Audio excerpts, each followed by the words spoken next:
नमस्कार, मैं हूं राजा राम त्यागी और आप देख रहे हैं फक्कड़ न्यूज। आज संविधान दिवस के शुभ अवसर पर जनपद सुल्तानपुर के बौद्ध विहार बेलगरा में बोलते हुए सपा विधायक अरुण कुमार वर्मा कथित भाई अरुण सिंह विद्रोही जी, जिनका भी आपने बहुत विस्तार से आपने संबोधन सुना और सभी आयोजक के कमेटी के सभी साथियों का, जिला पंचायत सदस्य पत्नी डॉक्टर पिंटू गौतम जी का, संचालक जी का, भाई गया प्रसाद निषाद जी का, राकेश जी का, सबका मैं स्वागत अभिनंदन करता हूं और सामने बैठी हमारी माताओं का, नौजवान साथियों का, सबका मैं स्वागत करता हूं। काफी देर से आपने मिशन के बारे में, बाबा साहब के बारे में हमसे पूर्व कई वक्ताओं ने पेरियार के नाम से राम भोसले वर्मा जी का, सबका आपने संबोधन सुना। अभी विद्रोही जी ने जो बात रखी है उन सारी बातों से हम लोग सहमत हैं। आज संविधान खतरे में है। हमारे कई वक्ताओं हर जगह ये बात रखते हैं।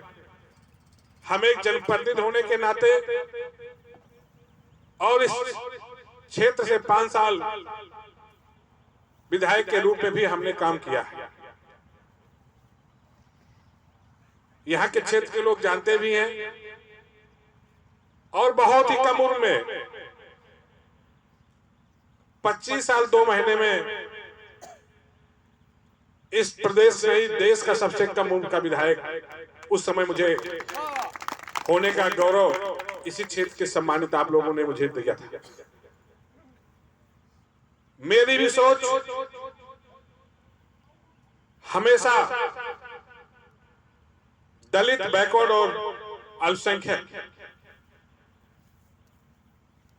उन्हीं के बारे में हमने जब भी मौका मिला काम करने का,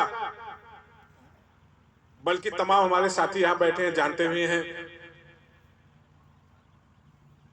क्योंकि वही बड़ी जातियां, वही सामंतवादी लोग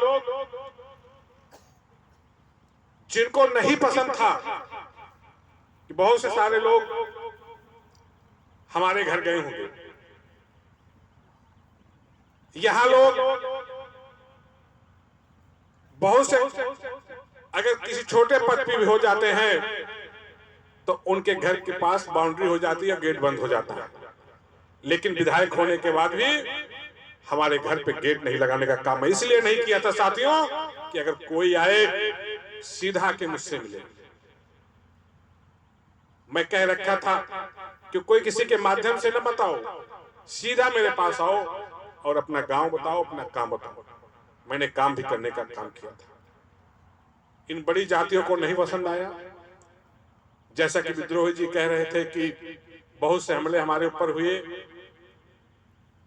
ये सही है। जो समाज की, जो दलित, बैकवर्ड और अल्पसंख्यक की बात करेगा उस पे हमले बहुत होते हैं। हो सकता आप पे हमले हुए थे और यहाँ के क्षेत्र के जनता लोग जानते होंगे मेरे ऊपर कितने बड़े हमले हुए थे। 302 का मुकदमा लिखा गया नहीं लिखा गया था, केवल इसलिए कि हम लोग पिछड़े समाज से आते थे। यहाँ पे बड़े बड़े लोग विधायक हुआ करते थे, वही लोग कहते थे कि तुम्हारा वोट हम खरीदते हैं, हमारे वोट पे राज करते थे, हमारे वोट पे एमपी एमएलए बनने का काम करते थे।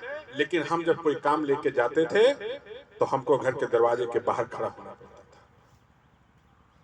मैं आप सबसे विशेष तौर से कहना चाहता हूं, आज बाबा साहब भीमराव अम्बेडकर जी के, जिन्होंने जो संविधान बनाया है, इस संविधान की वजह से आज हम लोग आपके बीच में बोल रहे हैं, या हम जैसे लोग आज आपके बीच में कुर्ता पजामा पहन के खड़े हैं, भाषण दे रहे हैं। ये संविधान लोकतंत्र का होता। पहले राजा रानी के पेट से पैदा होता था, लेकिन बाबा साहब की देन है कि आज राजा आपके मतदान से पैदा हुआ। ये मतदान, जैसा कि भी आपने कहा कि मान और मतदान और सम्मान उसी का करना चाहिए जो आपके बारे में सोचता हो, जो आपके लिए काम करता है। हमने देखा है क्योंकि इस क्षेत्र से 3 चुनाव लड़ने का मौका मिला है। यही बड़ी जातियां क्या कहती हैं, चलो वो तो मैं वोट खरीद लूंगा।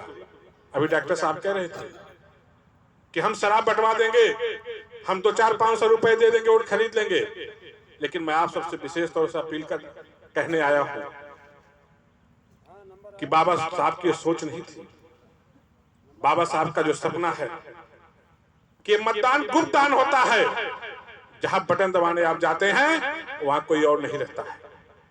हो सकता है तमाम गांव में बहुत लोग दबाव डालते हैं, जो कहे ठीक है मान लो, लेकिन जब वहां पे वोटिंग करने जाओ तो बाबा साहब को याद करो कि ये मतदान का अधिकार, इस लोकतंत्र का अधिकार, मतदान का अधिकार कौन दिया है? इस मतदान का लोकतंत्र का अधिकार कोई दिया है तो बाबा साहब ने दिया है। हम वही करेंगे जो सही होगा, जो हमारे समाज की बात करेगा, जो हमारे मिशन की बात करेगा, जो हमारे समाज को आगे बढ़ाने का काम करेगा, हम उस बटन दबाएंगे। फक्कड़ न्यूज। साथियों, फक्कड़ न्यूज आपकी आवाज है और आप हमारी ताकत हैं। इसलिए ऐसे ताजा अपडेट पाने के लिए हर खबर पर लाइक और कमेंट जरूर करें। यदि चैनल पर नए हैं तो कृपया फक्कड़ न्यूज को सब्सक्राइब कर अपनी ताकत हमें प्रदान करें। और हाँ, हर खबर को अपने ग्रुपों में ज्यादा से ज्यादा जरूर शेयर करें। बहुत बहुत धन्यवाद।